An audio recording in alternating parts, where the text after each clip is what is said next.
You're listening to Too Much on Her Plate, the podcast for smart, busy women who are tired of running on the hamster wheel and are ready to create freedom from overeating and emotional eating. I'm your host, clinical psychologist, author, and a smart, busy woman too, Dr. Melissa McCreary.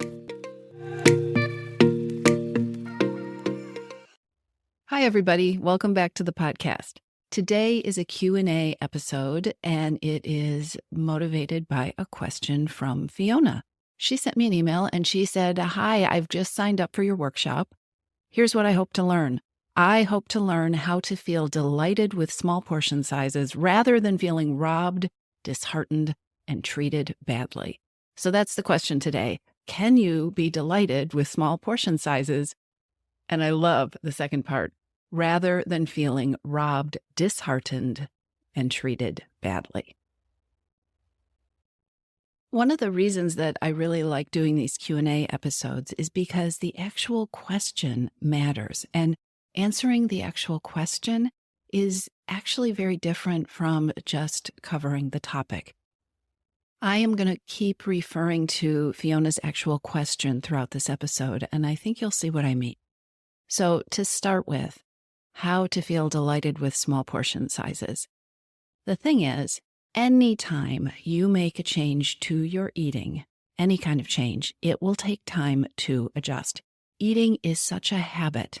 Eating is such a personal thing. Eating is such a multisensory activity, right?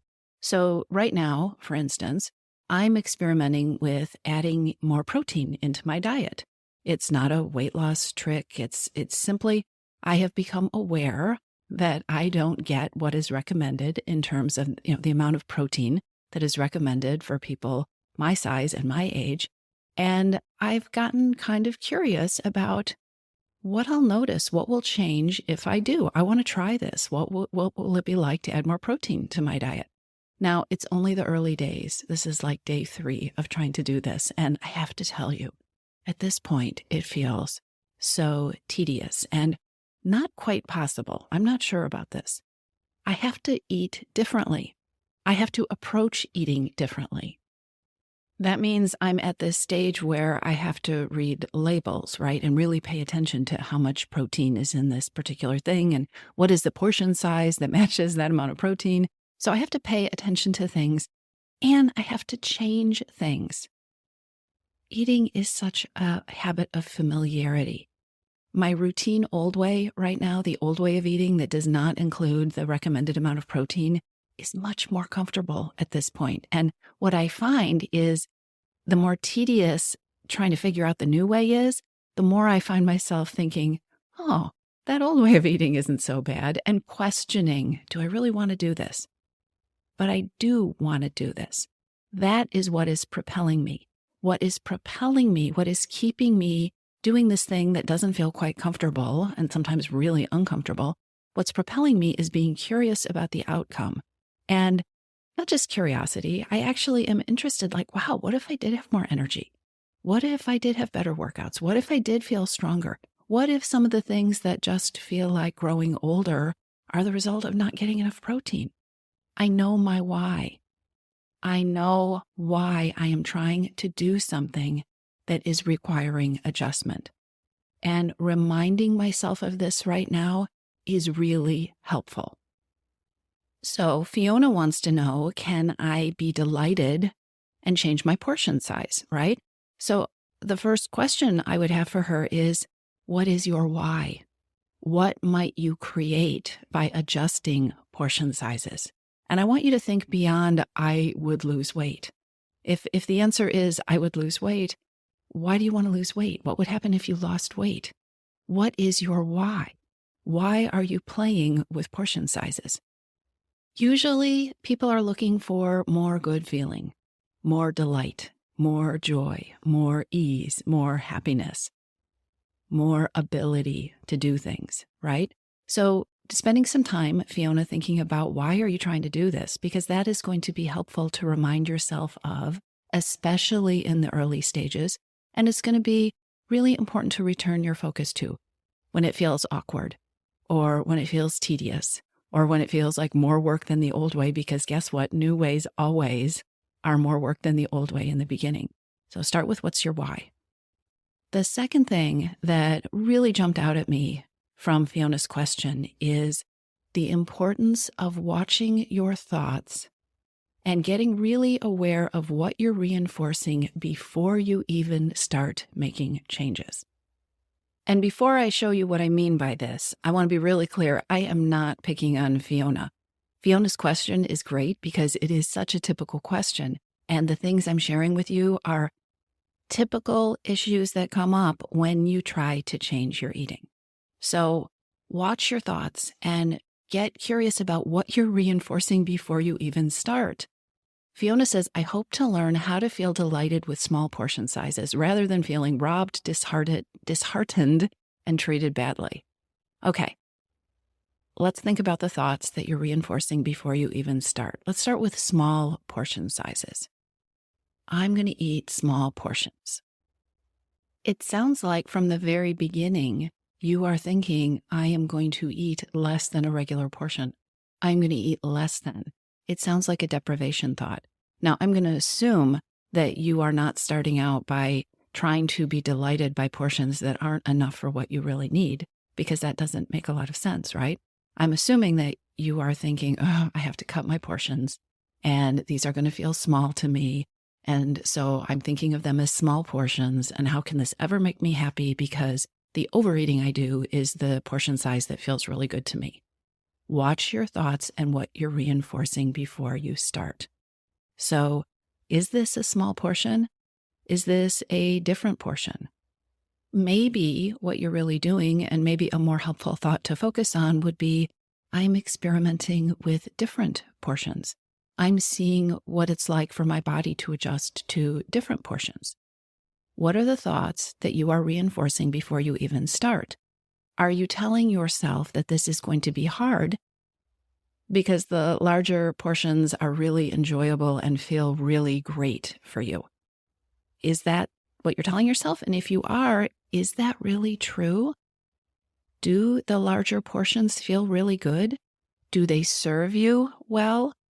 And if they do, how long does that good feeling last? And if they do feel really good, and if they are really wonderful, go back to, why are you experimenting with changing them?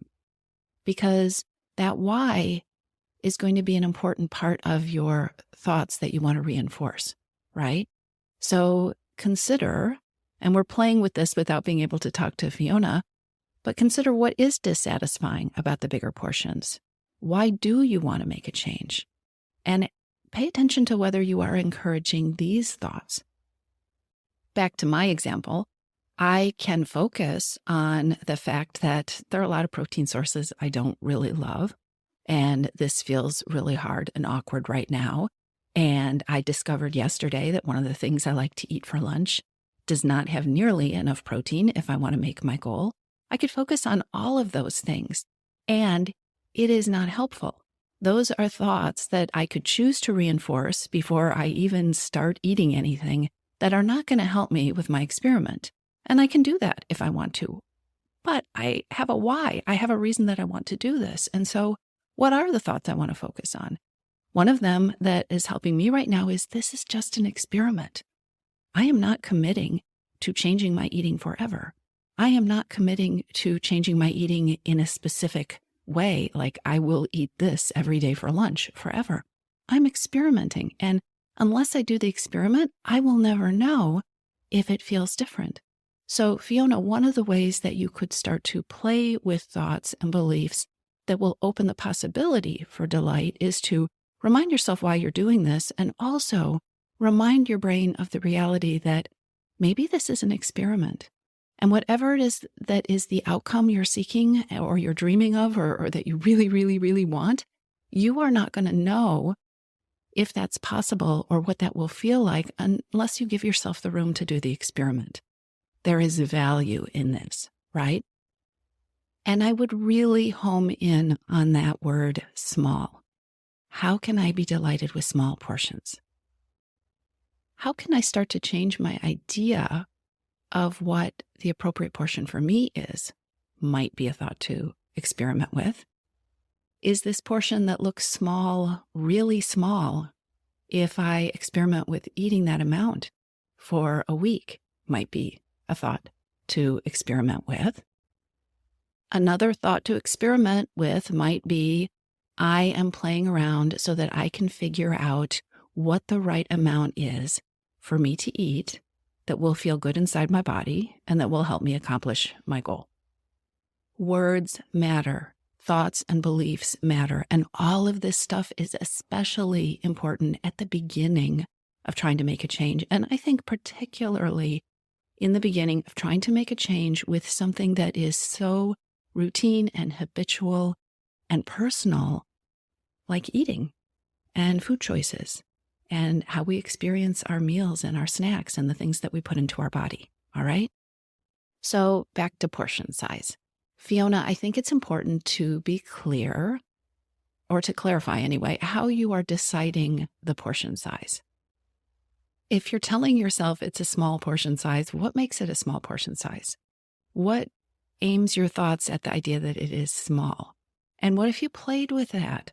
Like I said before, what if you were aiming to find a portion size that delights you? Instead of how can I be delighted with small portion sizes, what if I am aiming to find a portion size that delights me in multiple ways? I will tell you, I am not looking at my goal of eating more protein as how can I get really strong so I can eat more protein? I'm looking at this plan as what would it be like to incorporate more protein? And can I find ways to do that that feel easy and that taste good and that work for me, right? So what if you were aiming to find a portion size that delights you in multiple ways, in how you feel, in the results that it brings you, in the nourishment and the pleasure that it provides? What if instead of telling yourself that you were choosing small portions, what if you tried thinking of yourself like Goldilocks in Goldilocks and the Three Bears, right? What if you were experimenting with being Goldilocks and figuring out what's not too small, what's not too big, but what's the right portion for you? Could you find more delight if that was how you were framing this experiment or this journey that you are on with food? Here's another way to maximize your delight when you are changing portion sizes. Ask yourself why you are eating. I know that may sound like such a basic question, but what is the experience that you want to create by eating? How do you want to feel by having eaten? How do you want to feel while you eat? What does delight look like? When you imagine yourself feeling delighted with these new portion sizes, what does that look like? What is that experience? And how can you do more of this? Eating is actually an amazing experience that uses all of our senses. And when we tune into all of our senses, eating can be such a rich experience. So really ask yourself, create a picture in your mind. What does delight look like? And how can I have more of that? And then go back to that thought thing that we talked about, the thoughts that you're focusing on. What am I telling myself might not be possible about delight with smaller portions? And is that really true? How can I create more of an experience of delight? I will tell you, the next tip that I have is one way to do that, and that is to slow down. I think this is really important with any new habit that you're trying to put in place with food, with overeating, breaking that cycle of overeating or emotional eating. Give yourself permission to slow down and to be present. Eating is something that taps into all of our senses. But if we're not paying attention, if we're not present, if we're rushing, if we're multitasking, it is impossible to savor. And I would say it's pretty hard to have delight if you're not present, if you are not tasting and smelling and noticing the texture, if you're not savoring. We know that when people slow down and eat a mindful meal, they enjoy it more and they're satisfied with less. So right there, that's a key piece to play with if what you're trying to do is eat portions that are smaller and feel delight and enjoyment, right? So slowing down gives you an opportunity to savor, to experience all of your senses and what is happening with the food as it's going into your body. But it also gives your body time to experience the food. It gives your body time to recognize cues like, oh, I'm getting full here, or maybe this is enough. So often we eat fast, or you eat while you're multitasking, and it's very easy to eat past that point of fullness because you haven't given yourself enough time and you haven't been present enough to notice that that is really happening. The third piece about slowing down is more global. And that is to go back to where I started, that anytime you change your eating, it is going to take time to adjust. This is a fact. It does not mean that you are doing it wrong, or you don't have the right attitude, or you're focusing on the wrong thoughts. Adjusting, making changes, these things take time to get comfortable with. So we know that, for instance, if you have a goal of increasing your fiber, you might feel bloated at first. You might feel uncomfortable. Your GI system may take some time to learn how to process that differently. It doesn't mean that increasing your fiber is a bad thing. It means that your body is used to digesting different materials, right? If you decide to cut your sodium, you want to cut back on your salt, it is quite likely that your food is going to taste bland at first. That doesn't mean that you can't find delight in eating a diet that's lower in sodium, but it is going to take time for your body to adjust. Your taste buds are at one baseline. They're used to one kind of flavor. When you cut the salt, it misses the flavor, but then your taste buds adjust. And about a week later, some of the foods that used to taste just right might taste very, very salty if you tried them. The same is true if you experiment with giving up sugar or with giving up carbs. Your body and your taste buds take time to adjust. And your body also takes time to adjust to the volume of food that you eat. So if you decide to experiment with eating less food, your body is set up physiologically in terms of the enzymes it releases, in terms of the way it works. Your body is set up prepared to receive more food. And it's going to take 1 to 2 weeks to get used to the feeling of eating less. That's just a fact. Bodies need time to adjust to changes in your eating. And if you're going to adjust your portion sizes, you are going to be more primed for success if you start with the reality that, okay, I know why I'm doing this. This is important to me. I know it's going to be an adjustment. I know that my body is going to need to adjust to this. And I won't necessarily be able to know the final outcome of what this feels like unless I give myself 1 to 2 weeks to see what it's like to play with these portions. And oh, by the way, this isn't all or nothing. I'll probably find that this is also a process of adjusting portions throughout the day, that I might need a little bit more in the mid-morning, and then maybe I find out that I was eating more than I really needed at lunch, but maybe I need a snack before dinner, or, I'm making this up. It's going to be different for you and for your body, but it's going to take time for your body physically to get used to the change and for you to make the adjustments as you pay attention to the changes that you're making and get a firm handle on what works and what doesn't work for you. So can you change your portion sizes? Absolutely. Can you find happiness and delight and even joy in changing your portion sizes and eating less? Absolutely. I see it all the time. And it doesn't happen with a snap of your fingers. It doesn't happen in one meal. Your body takes time to adjust. Your mind takes time to adjust. You may need to adjust your thoughts and your beliefs and play around with what it is that is motivating you. But absolutely, you can feel delighted rather than feeling robbed, disheartened, and treated badly. I hope this helps, and I'll talk to you soon. If you're ready to lose your overeating and emotional eating habits, and you are ready to step into a relationship with food that fits you, one that doesn't rely on willpower and deprivation, then now is the time to join your missing piece. Enrollment is open, and this is the perfect time to join me. Go to toomuchonherplate.com/freedom, or just click on the link in the show notes. Your Missing Piece is the program where I show you step-by-step how to create freedom from overeating with a unique combination of psychologist-designed, personalized work with me, coaching, and smart strategy. You'll learn how to reclaim your power, ditch the diets, and create results that are built to last. Check it all out at toomuchonherplate.com/freedom, and I'll see you inside.